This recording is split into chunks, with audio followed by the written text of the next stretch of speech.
Good morning. I'm Kara Rucker in for Craig Negrelli. It's Wednesday, December 18th, 2024, and these are your unbiased updates. With just days to go until a potential government shutdown, lawmakers unveil a stopgap bill. We have what's inside the legislation and the next steps in Congress. And a mega merger in the auto industry is now a possibility. How the latest talks between Nissan and Honda are affecting the markets. From the Straight Arrow News Studio, bringing the stories that matter to you from across the United States and around the world, these are today's unbiased updates. With just days left to prevent a shutdown before Friday's deadline, Congress has unveiled a bill to keep the government funded into March. And it's down to the wire as House leaders are supposed to wait 72 hours before bringing it to the floor for a vote to give lawmakers time to review the legislation first. Republican House Speaker Mike Johnson said Tuesday he believes in adhering to the 72-hour rule. But with the deadline approaching so quickly, that might not be feasible.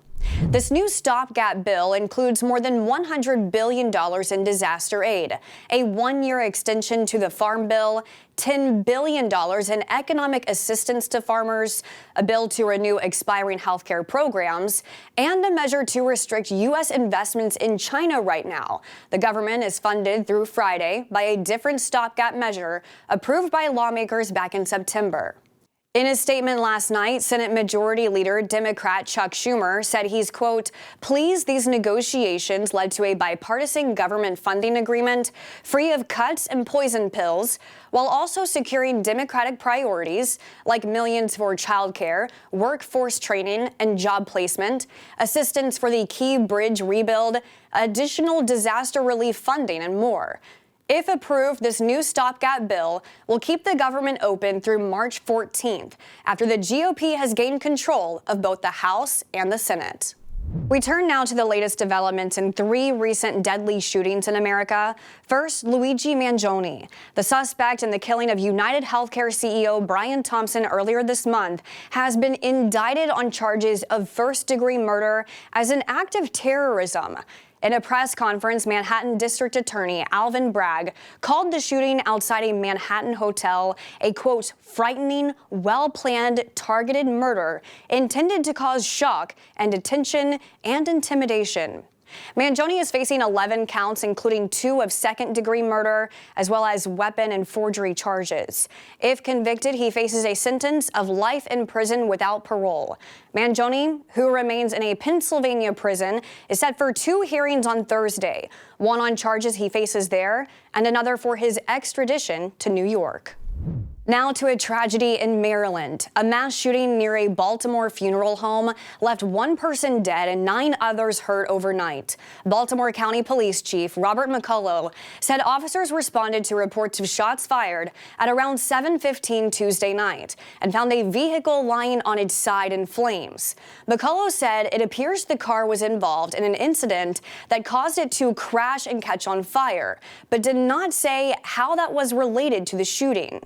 You know that there's some additional scenes that we're investigating right now where other gunfire took place throughout the neighborhood, and that was evidenced by the multiple calls for service from the neighbors who were calling 911 about the gunshots in the community. McCullough said the incident was, quote, intentional and targeted, and those involved knew each other. No arrests have been made in connection with this case as of yet. And in Wisconsin, authorities on Tuesday gave more information on the shooting inside a Christian school classroom that left 3 dead, a teacher, a student, and the 15-year-old suspect. In a press conference, Madison Police Chief Sean Barnes said the motive appears to be, quote, a combination of factors, adding investigators are speaking with other students to see if bullying was one of those factors. Some have asked if people were specifically targeted. Everyone was targeted in this incident, and everyone was put in equal danger. The chief said they are looking into the social activity of the suspect, identified as Natalie Ruppnow, and asking anyone who knew her to contact them. Police said Ruppnow opened fire Monday morning during a study hall full of students from multiple grade levels at Abundant Life Christian School, striking several before shooting herself. 6 others were injured in the shooting, and 2 remain in critical condition.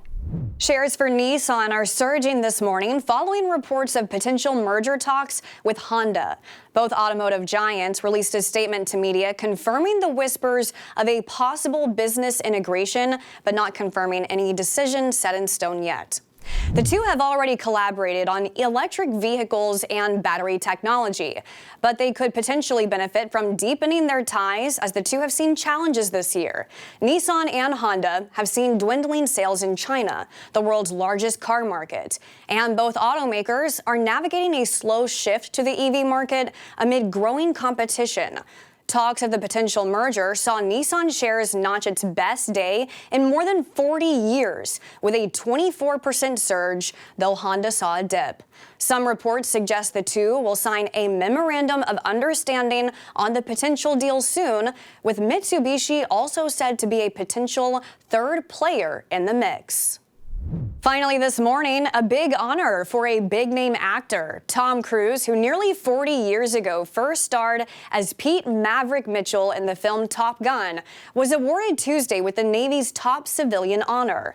U.S. Secretary of the Navy Carlos Del Toro presented the Distinguished Public Service Award to Cruise during a ceremony in London for his contributions to the Navy and the Marine Corps. I admire all of the servicemen and women. I know in life something that is very true to me is to lead is to serve, and I know that to my core, and I see that in the servicemen and women. I see that in you, and you understand that, and I appreciate everyone's dedication. And it's a true honor to represent them, and I'm just very proud.